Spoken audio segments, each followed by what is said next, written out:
નમસ્કાર મિત્રો, હું છું તમારા સૌનો પ્રિય ભૂપેન્દ્ર.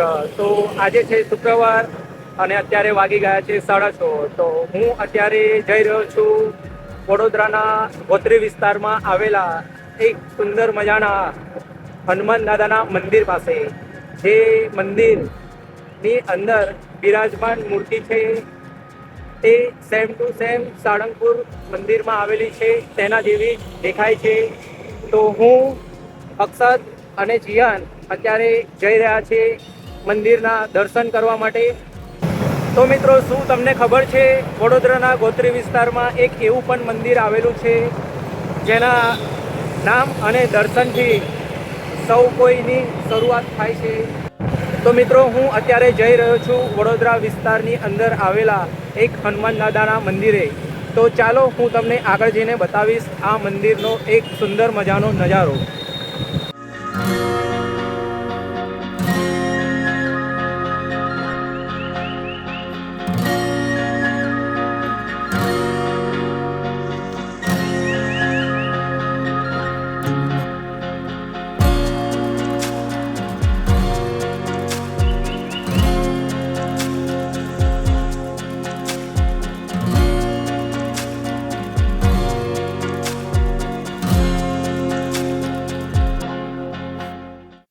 તો મિત્રો, કેમ છો બધા? તો હું અત્યારે આવી ગયો છું ગોત્રી વિસ્તારની અંદર આવેલા ભયવર્ધન દેવ હનુમાનજી મંદિરની પાસે. તો તમે જોઈ શકો છો આ મંદિર ખૂબ જ સુંદર છે અને જે સાળંગપુર મંદિરમાં મૂર્તિ આવેલી છે સેમ ટુ સેમ એ ગોત્રી વિસ્તારમાં પણ એક મંદિર છે હનુમાનજી દેવ ભયવર્ધન. એ મંદિરની અંદર પણ આ મૂર્તિની સ્થાપના કરવામાં આવેલી છે. તો મિત્રો, હું તમને ફાઇનલી બતાડું અંદર જઈને મંદિરનો એક સુંદર નજારો અને હનુમાન દાદાના દર્શન પણ કરાવી દઉં. તો ચાલો મિત્રો, જઈએ.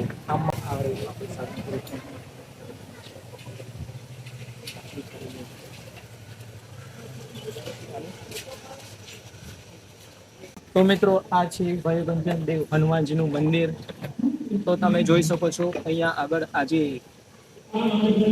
રામચરિત્ર માનસ કથા પારાયણનો પાઠ પણ રાખવામાં આવેલો છે અને અહીંયા આગળ અવારનવાર પાઠ પણ રાખવામાં આવે છે.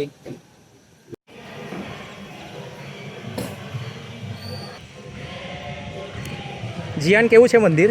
મજા આવી ગઈ. ચાલો. તો મિત્રો, અત્યારે આરતીનો સમય થઈ ગયો છે. અમે અત્યારે પરફેક્ટ ટાઈમ પર આવ્યા છે તો અમને અત્યારે આરતી કરવાનો લાવો મળશે.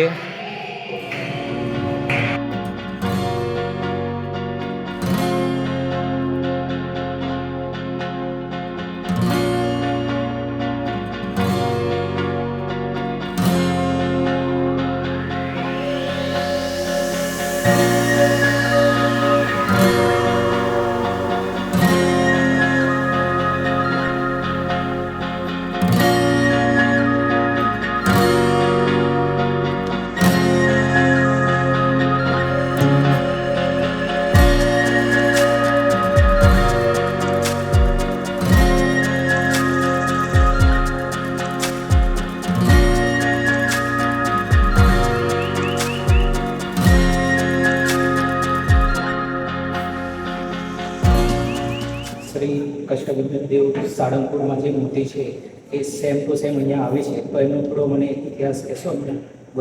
31 વર્ષ પહેલાં આ જગ્યા ઉપર અમે અને મારા ગુરુદેવ કોઠારી સ્વામી હરિકૃષ્ણદાસજી એ અહીંયા આવેલા અને અહીંયા શ્રી સ્વામિનારાયણ વિદ્યાલયની સ્થાપના કરેલી છે. 1140 બચ્ચાઓ અહીંયા શિક્ષણ મેળવી રહ્યા છે. આખા ગુજરાતમાંથી કોઈ પણ મા બાપ વગરનું બચ્ચું હોય સનાતન હિન્દુ ધર્મનું, એને આ જગ્યા ઉપર રાખવામાં આવે છે. એના માતા પિતા તરીકે આ હનુમાનજી મહારાજ ફરજ બજાવી રહ્યા છે. એનું ખાવું પીવું રહેવું કપડાં લત્તા બધું જ હનુમાનજી મહારાજ આપે છે. 31 વર્ષ પહેલાં આ જગ્યા ઉપર અમારા ગુરુદેવ કોઠારી સ્વામી હરિકૃષ્ણદાસજીને હનુમાનજી મહારાજના દર્શન થયા છે. હનુમાનજી મહારાજે એમને દર્શન આપ્યા ત્યારથી આરંભીને આજ અહીંયા સતત અવિરત હજારો ભગવાનના ભક્તો આવે છે. એના દર્શન કરી અને પોતાની જે કામના હોય એ પરિપૂર્ણ હનુમાનજી મહારાજ કરે છે.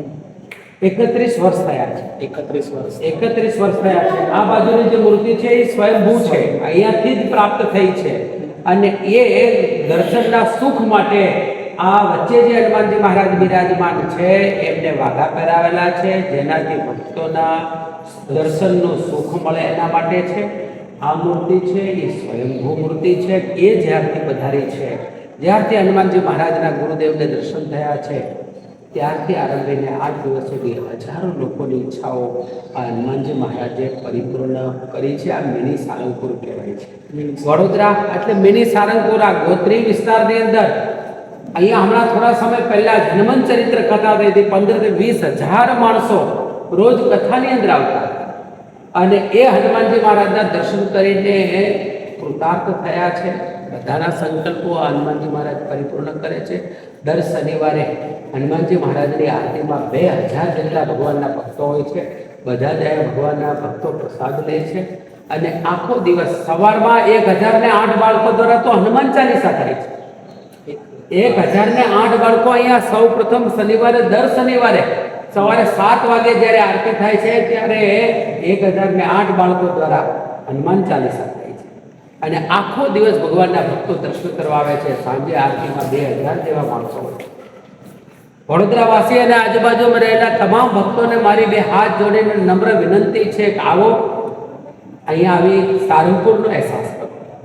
જેમ સારંગપુરની અંદર કષ્ટભંજન દેવ આપણા બધાના દુઃખ દૂર કરે છે, એમ આ ગોત્રી વિસ્તારની અંદર ભયભંજન દેવ આપણને દરેક દુઃખમાંથી મુક્ત કરે છે. એવા મહાપ્રતાપી આ દેવ અહીંયા બિરાજમાન છે. શું અહીંયા કોઈ પરમ ભક્તના સ્વપ્નમાં હનુમાન દાદાએ ખુદ દર્શન દીધે છે? એવા અનેક ભગવાનના ભક્તો છે. હર્ષદભાઈ છે, મગનભાઈ કાનસર છે, અમારા ગુરુદેવ કોઠારી સ્વામી હરિકૃષ્ણદાસજી છે.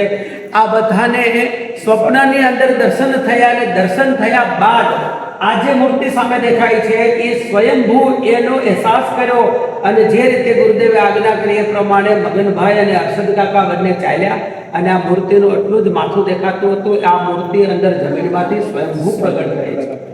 એટલે આ મૂર્તિ હાજી તો ચોક્કસ તમે વધારો. જય શ્રી કૃષ્ણ, જય શ્રી કૃષ્ણ, જય શ્રી કૃષ્ણ, જય શ્રી કૃષ્ણ.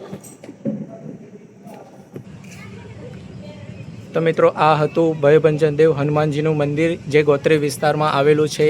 તો મેં તમને હનુમાન દાદાના સુંદર દર્શન કરાવી દીધા છે. તો મિત્રો, તમને દર્શન કરીને કેવો અનુભવ થયો છે એ મને જણાવજો અને તમે પણ સમય પસાર કરીને આ મંદિરમાં દર્શન કરવા માટે આવજો. તો તમને મારો વિડીયો ગમ્યો હોય તો વિડીયોને લાઈક કરો, શેર કરો અને ચેનલને સબસ્ક્રાઈબ કરવાનું ભૂલતા નહીં. તો મિત્રો, નવા વિડીયો સાથે ફરીથી મળીશું. જય કષ્ટભંજન દેવ હનુમાન.